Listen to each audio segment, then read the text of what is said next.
C'est Hugo, mais bref.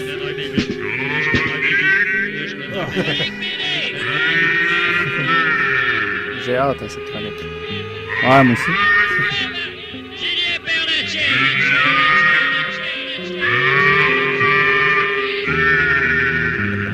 Ça m'a rappelé quelque chose que j'avais oublié depuis longtemps. Ouais, depuis la semaine passée. Alors, bonsoir. Bonsoir, Julien. Bonsoir tout le monde. Je tenais à dire que c'est pas mal ma chronique préférée que tu fais ici à l'épisode. Ben, tu réécoutes jamais l'émission, Israël. Oui, tu réécoutes pas.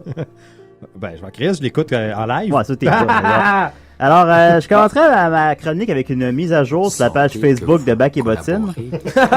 Ouais, comment ça va, ça? Ouais, depuis mon appel à tous désespérés de la semaine passée, la page est passée de 9 à 11 membres, soit 2 amis à moi. Ben, c'est une augmentation de 20%. Ouais, fait que, ça m'apprend officiellement que ma chronique BD n'a aucun impact sur quoi que ce soit. Fait que c'est une belle leçon d'humilité. Puis je vais me forcer encore moins. Ben, quand même 20%. T'as-tu vu? Moi, je suis pas allé. Non plus, non, personne. T'as-tu vu? Mais j'ai remarqué que Bruno n'était pas allé d'ailleurs. Ben, t'as été très précis sur le fait qu'il fallait vraiment être un fan. Je maintiens ça d'ailleurs qu'il faut que ce soit votre film préféré, soit dit en passant, sinon on veut pas de vous. Fait que, on vous attend en grand nombre. Alors, un club très sélect. Moi, je suis allé vite constater que c'était rendu à 11 en arrivant chez nous, puis après ça, j'ai plus de nouvelles. Mais t'as pas, ouais. Mais en tout cas, une histoire à suivre. Je pense que ça va baisser bientôt. Sûrement du monde sans enlever fan de Bac et Bottine. Alors, sans plus attendre, mon dossier sordide sur Peddi. Alors, oh, Peddi, on l'attendait, celle-là? On l'attendait, Peddi. Je t'en avais parlé au restaurant l'autre jour que je voulais le faire. Je sais pas combien de gens connaissent bien Peddi, mais... Très peu. Alors, Peddi, ou en danois Rasmus Klump, est une série animalière de bande dessinée danoise créée en 1951 par le dessinateur Willem Hansen et réalisée par sa femme Carla Hansen. Destinée aux enfants, cette série compte les aventures d'un ourson, Peddi, et de ses amis, Pingo, un manchot, Ricky, un pélican, Caroline, la petite tortue, et Amiral, le phoque. Vêtu de son éternelle salopette rouge à points blancs, Peddi parcourt le monde à bord de son bateau, le Mary, prénom de sa maman ours, qu'il construit avec ses amis dès le premier épisode. Bricoleur et jovial, Peddi est aussi un grand amateur de riz au chocolat et bien sûr de crêpes. Bien sûr.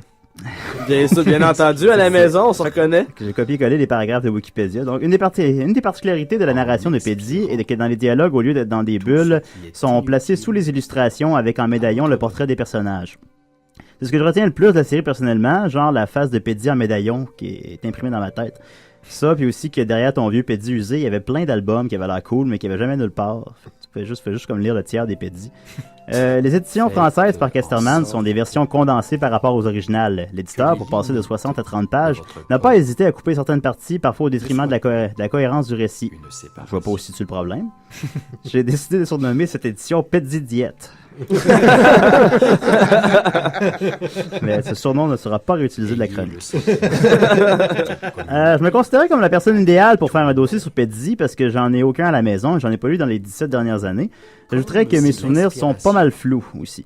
Mes recherches sur Peddi n'ont pas été très concluantes. Je veux dire par là que la page Wikipédia en français et en anglais de Peddi n'est pas très longue.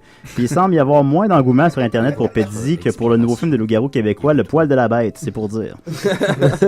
Par contre, il y a une manne d'infos en allemand et en danois. Bon, je vais le préciser pour nos fans. J'ai aussi appris en googlant Peddi que c'est le nom de l'association fêtière suisse des clubs. Je sais pas ce que ça veut dire. Je vais pas chercher à le savoir. Fêtière suisse des clubs. Ouais. Par contre, ce que j'ai comme info, c'est le dossier sur Peddi que mon coloc a fait en première année. Ah, sacré! Oh, wow! On peut pas le voir à la maison, mais peut-être Israël peut le décrire. C'est mon coloc Nicolas Fournier-Larocque, pour le nommer, qui a dessiné la couverture de Peddi en plongée. Ah oui, on voit Peddi et ses amis sur et le pingouin d'ailleurs sur un Pingo. Pingo, oui, le pingouin. Pingo le manchot. On peut croire qu'il est sous la mer puisqu'il chevauche un poisson. Ouais. Mais c'est ça. Peddi en plongée, oui, on dirait vraiment une couverture de bande dessinée. Il me tarde de la lire, mais il n'y a que la couverture. Il dit qu'il se souvient qu'il était très très fier de ce dessin-là quand il était jeune, en fait. Eh boy, hein? Ah ouais? Donc on voit là-dessus, on voit Pingo le manchot, mais il manque à l'appel le Tigro le lion et Aligo le crocodile. Non, en fait, c'était Morceau le morse. C'était son capitaine. C'est Amiral le phoque. L'amiral. Non, c'est un morse. Il y a pas Caca le caméléon.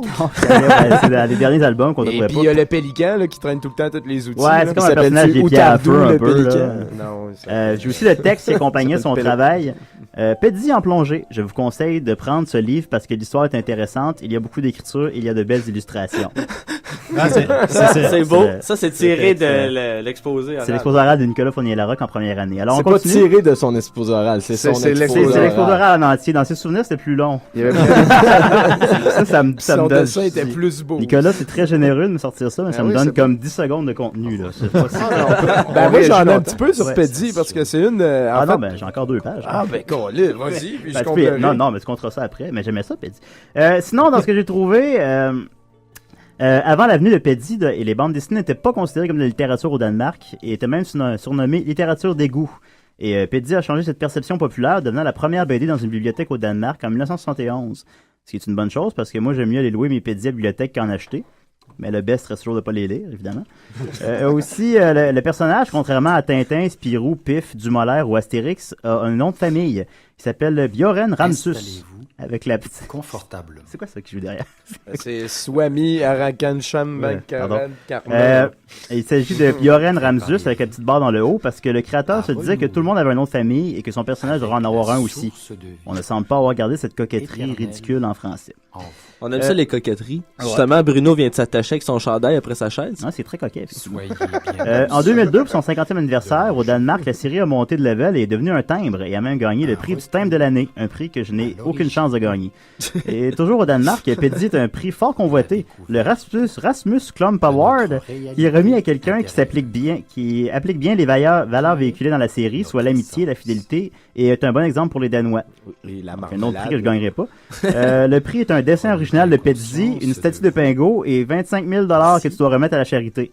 Donc, il te reste juste, le dessin de Peddi puis la statue de Pingu et le sentiment d'avoir été plus riche de 25 000 pendant un court instant. Le best, c'est de partir ton propre organisme de charité. Ouais, par exemple. Aussi, ça a l'air assez évident pour les Danois que Peddi est un trésor national, mais contrairement aux Belges avec Bob et Bobette et ses 323 albums, Peddi s'en est tenu à un raisonnable 32 albums et n'a pas survécu à la mort de ses auteurs.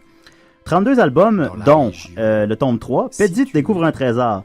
Peddi découvre dans les tiroirs de sa mère son vibrateur et prépare un gâteau avec. Tout l'équipage se régale. Okay. Tome 4, Peddi au pays du sommeil. Peddi fait des rêves érotiques au sujet de l'amiral. Il hésite à lui en parler, mais le fait se disant que ça allait atténuer la tension entre les deux. Oh, qu'il avait tort. Tome 11, Peddi dans l'île Robinson. Peddi reçoit une idée géniale de dessin animé et s'en prend tout le crédit et part avec le cash. Heureusement, le destin le rattrape et il se fait tuer sur la table d'opération à la suite d'une chirurgie esthétique. Il est de retour dans l'album suivant. Oh, wow. Était-ce un rêve? Non. Tome 15, Peddi devient roi. Peddi fait une scène au Burger King parce que la fille lui dit qu'ils n'ont plus de couronne en carton à donner avec son trio double cheese. Finalement, il trouve une caisse sous le comptoir. Peddi se sent mieux, mais il garde quand même un mauvais souvenir de cette journée. Et finalement, tome 31, les bonnes idées de Peddi. Les bonnes idées de Peddi.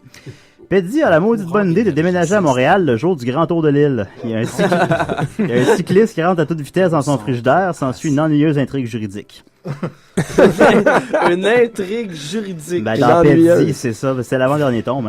Hein. Étant donné que Peddi semble être fucking important pour les Danois, je suggère qu'il associe ses forces avec le plus célèbre des réalisateurs danois, Lars von Trier, qui nous a offert... Peddi de Musical. Ouais, genre. Qui nous a offert Dancer in the Dark, Les Idiots, Dogville et le très familial Antéchrist. Le réalisateur chouchou des dames pourrait porter à l'écran l'univers féerique et coloré du Petit Ourson avec sa touche personnelle. Genre un film filmé caméra à l'épaule avec lumière naturelle où Peddi serait joué par un vrai ours avec une salopette rouge et une tuque bleue. Qui s'attaquerait à des femmes dans une forêt sombre la nuit pour recueillir leur sang menstruel qu'ils portent comme un parfum. C'est ma suggestion de film pour Lars von Trier. Avec Peddi dans Ouais, le salut. rôle du héros. Voilà.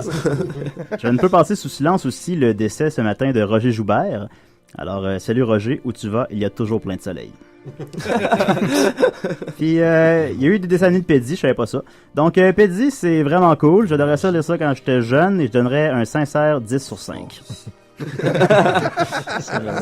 Bernatchez! Bernatchez! Bernatchez! C'est un peu brouillon. Moi, je pense qu'on devrait partir un concours en ondes la semaine prochaine puis gagner un spec Bernatchez. Là, on va en avoir des téléphones, des emails. Puis moi, j'aurais un souper. Tu pourrais manger. Peddy, en fait, là, c'est une des dernières bandes dessinées à avoir été... il dessinait, mais il n'y avait pas les phylactères, les bulles dedans. Il mettait en dessous ce qu'il parlait. Ah ouais? Avec en médaillon le visage. Ouais, c'est comme une mode franchement norvégienne puis de ce coin-là, parce que Oslo, le petit roi, là, en fait...